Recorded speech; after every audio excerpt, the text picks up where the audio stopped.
Hi, it's Ann Simon Layton. I'm sitting up late tonight at my office in Chinatown. Now, I've been in bed with the enemy for a long time. This is my domestic disaster diary, sometimes known as my domestic violence diary. You know, I've been a pretty tough cookie. I've been a pretty good sport all this time. But sometimes things just are too hard to believe. Now, my lovey, who's been seriously, I love this song because it reminds me of him. Making me believe shit that just isn't true, and now I actually have evidence that I've been had, and I've been very gullible. Okay, but it's better to err on the side of caution, right? So, he's been telling me that he's connected in high places, and he's the man in this town, and all the time, the LAPD has been favoring him. Totally favoring him.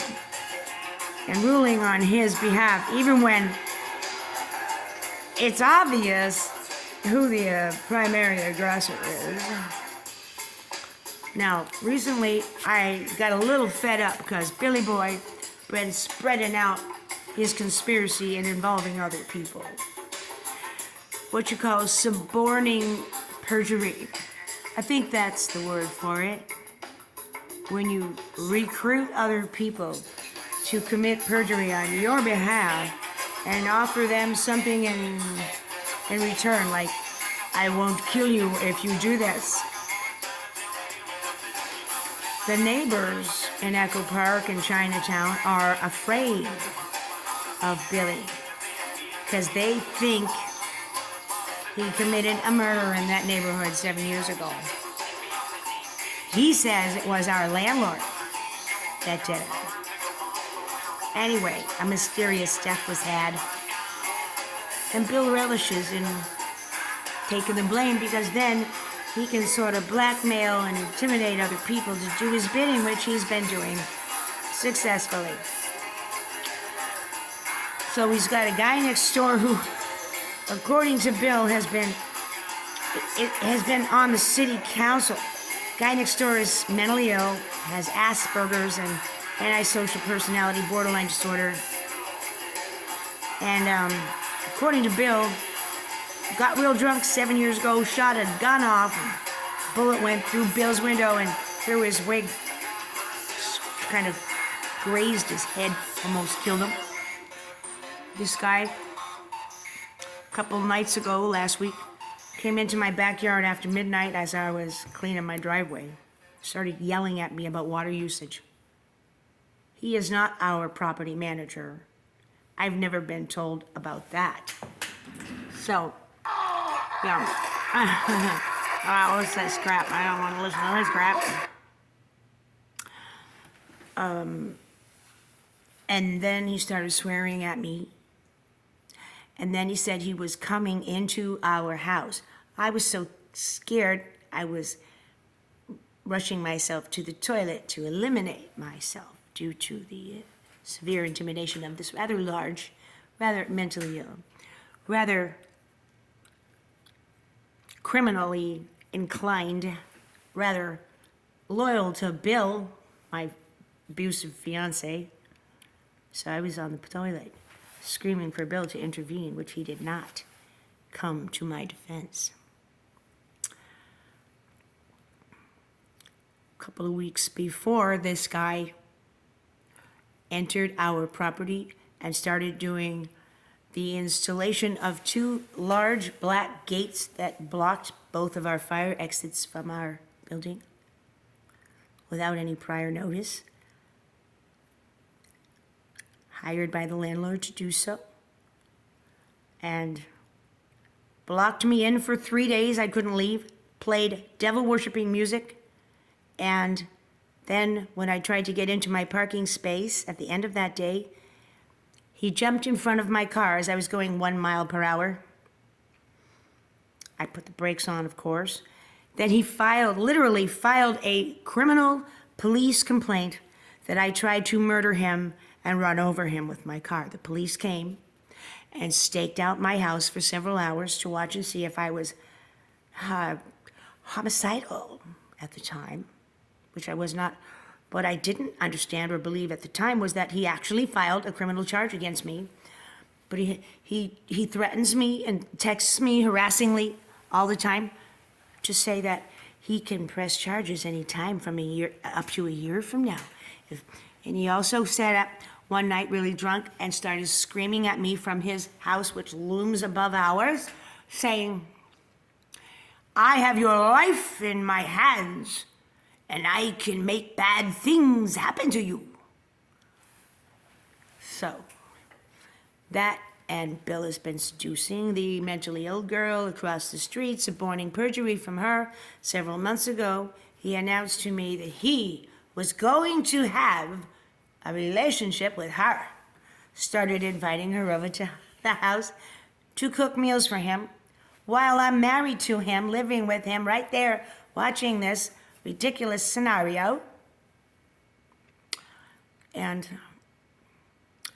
when he put me in jail for a week on a false restraining order violation crap bullshit, I came back and there was one of my black dresses hanging on my door, and I said, "Why is my dress out hanging here?" He said, "Oh, Mira was going to wear that to court when she came to court to testify against you that you're a homicidal maniac and you tried to kill her."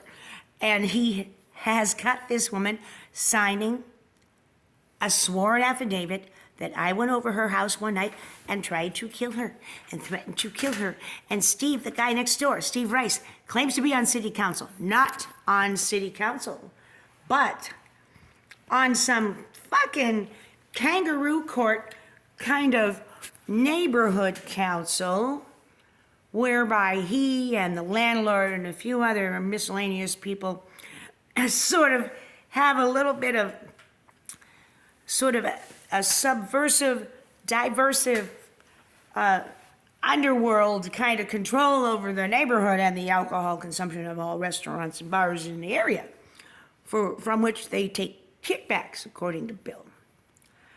So I was sick and tired of having Bill get all these people saying all this stuff and all this stuff. I'm going to kill everybody. Oh my God. It's happening all over again. He did that at Beaumont. Sent a letter to all the neighbors and said that I was a rogue house sitter gone mad, instead of a woman who was his fiancée and who was kidnapped and forced to live there against my will. As nice as the pool was, it was a kidnapping. No one believed that at the time. No one will ever believe that, but it's true. So I got sick and tired of this conspiracy growing into a racketeering sort of organized crime situation. 2 or more people conspiring to commit crime or crimes is called organized crime. He's got 4 people now. The landlord, Steve Rice, Mira Elise across the street, mentally ill, dying woman, cooking vegetarian soup for Billy, because he's promising to buy her an equestrian ranch somewhere in the Midwest where they can run off together and live happily ever after. She caught on to him quicker than I did. Smarter than me. So I went down to city council and I asked to speak to these people. And I told them that some guy named Steve Rice is claiming to be on city council, which they showed me the book of people who's on it, and he's not on it, and he's threatening my life. And he and my husband have been threatening my life. And they're using the name of city council as an intimidation factor to force me into compliance. And I don't think that you shouldn't know that. I think you should. They all got real serious on me. They got on the phone to the police department. But they couldn't conclude anything by the end of that day. And I said, just call me if you have anything that you can recommend that I should do, or people that might be able to help me. Okay, just call me. They didn't. But the next morning, the two senior lead officers from the Central Division, LA, who had been receiving emails from me, telling them, shh, on the QT, I'm in danger, but don't do or say anything. You gotta meet me at a special location like my office in Chinatown, and I gotta tell you what's going on so you can decide what to do, but don't tell him that I'm contacting you, whatever you do, because my life is being threatened. If I go for help from the PD, I'm gonna be dead. So don't do that. Come talk to me personally, on the DL. What do? They knocked on my front door, stormed through my house, barged into my bedroom while I was sleeping, and went like this. You've been writing us long emails. What the hell's going on here? Blah, blah, blah, blah, blah. I was like, I'm sick. I'm injured. Bill, what the fuck is going on? Oh, don't worry, you're not under arrest. Oh, that's good, because I haven't done anything wrong. And we're here on a safety check, blah, blah, blah. They just threw me under the bus, telling my husband I was seeking police protection and filing complaints with the Inspector General's office that I was not getting police protection. And I wasn't. And the Inspector General recognized that and has the Central Division, LAPD, under investigation for ignoring my needs. So these guys wanted to make sure they weren't ignoring my needs. My need was for discretion, asshole.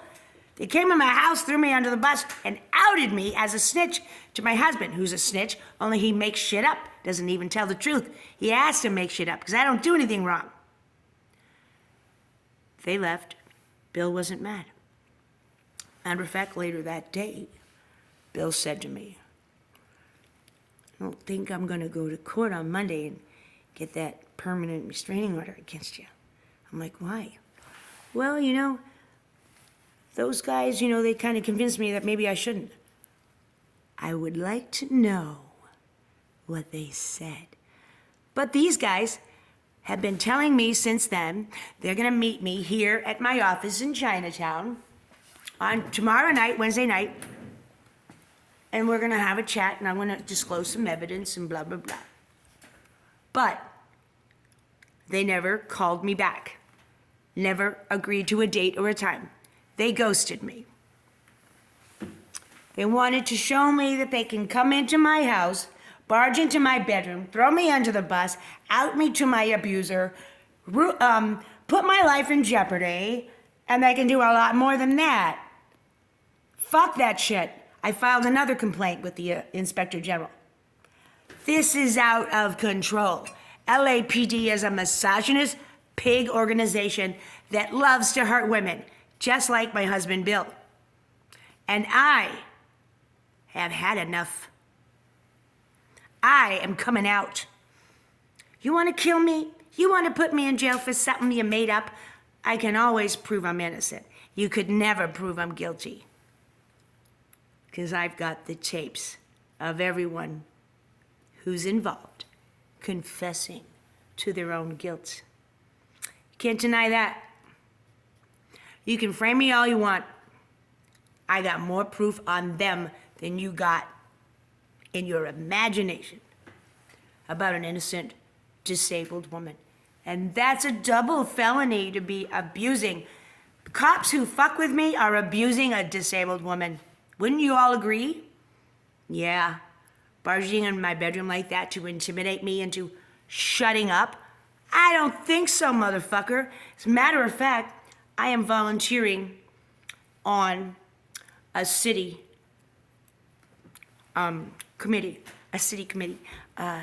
to stand up and advocate for human and civil rights of the citizens of LA. And I'm going to be doing that. I'll be looking at your behavior and trying to figure out if this is a pattern, which I'm sure it is. We'll see who wins. Over and out, and Simon Layton. I'm taking on the LAPD and I'm taking no prisoners. Mark my words. Give a fuck.